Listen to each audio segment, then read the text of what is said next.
نبی کریم صلی اللہ علیہ وآلہ وسلم پر نزول وحی کا آغاز۔ نبی صلی اللہ علیہ وآلہ وسلم کی ساری اولاد سوائے حضرت ابراہیم علیہ السلام رضی اللہ تعالیٰ عنہ کی حضرت خدیجہ رضی اللہ تعالیٰ عنہ سے تھی۔ نکاح کے بعد نبی صلی اللہ علیہ وآلہ وسلم اکثر وقت اللہ کی عبادت میں گزارنے لگے۔ جو نبوت کے ملنے کا وقت قریب آتا گیا، شوق عبادت اور فکر قوم بڑھتا گیا۔ حضرت خدیجہ رضی اللہ تعالیٰ عنہ آپ صلی اللہ علیہ وآلہ وسلم کو کئی یوم کا کھانا تیار کر دیتی۔ نبی صلی اللہ علیہ وسلم اس لے کر شاید سے بحث کو ہیرا میں جا بیٹھتے۔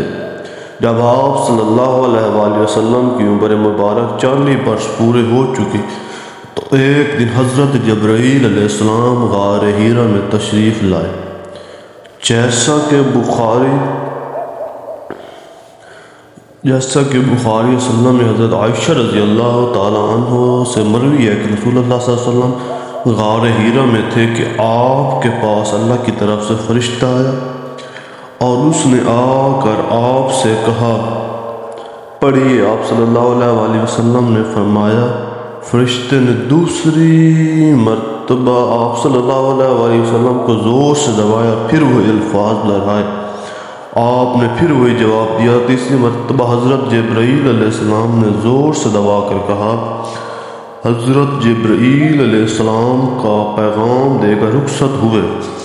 نبی صلی اللہ علیہ وآلہ وسلم گھبرائے ہوئے لرزتے کانپتے گھر لوٹے اور سخت گھبراہٹ کی حالت میں حضرت خدیجہ سے فرمایا، خدیجہ مجھے کمبل اوڑھ دو، مجھے اپنی انجان کا اندیشہ ہے، کہیں میں مر نہ جاؤں۔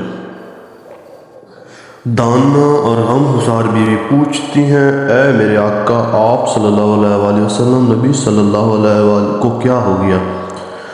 نبی صلی اللہ علیہ وآلہ وسلم نے سارا واقعہ بیان کر دیا تو حضرت خدیجہ رضی اللہ تعالیٰ عنہ نے تسلی دیتے ہوئے عرض کی، آقا آپ کو ڈر کس بات کا؟ اللہ کی قسم اللہ آپ کو ہر تکلیف سے بچائے گا۔ آپ اقربا سے حسن سلوک کرتے ہیں، تو بیواؤں، یتیموں، بے کسوں کی مدد فرماتے ہیں، مہمان نوازی کرتے ہیں، مصیبت زوروں سے ہمدردی کرتے ہیں۔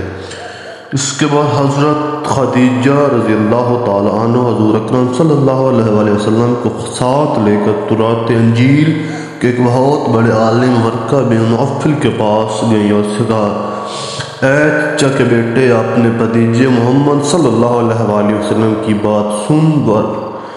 ورقہ نے کہا، بھتیجے فرمائیں کیا بات ہے؟ نبی صلی اللہ علیہ وسلم نے غار ہیرا کا سارا واقعہ بیان کر دیا۔ آپ صلی اللہ علیہ وسلم کا بیان کرنا تھا کہ ورقہ فوراً بول اٹھے، یہ وہی ناموس حضرت جبرائیل علیہ السلام ہے جو موسیٰ علیہ السلام پر نازل ہوا۔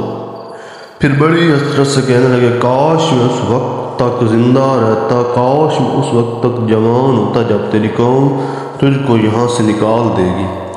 آپ نے تعجب سے پوچھا، کیا میری قوم مجھ کو نکال دے گی؟ ورقہ نے کہا، ہاں، اس دنیا میں جس نے بھی ایسی تعلیم پیش کی ہے اس کے ساتھ ایسا ہی ہوگا۔ کاش میں ہجرت تک زندہ رہوں اور آپ کی خدمت کروں۔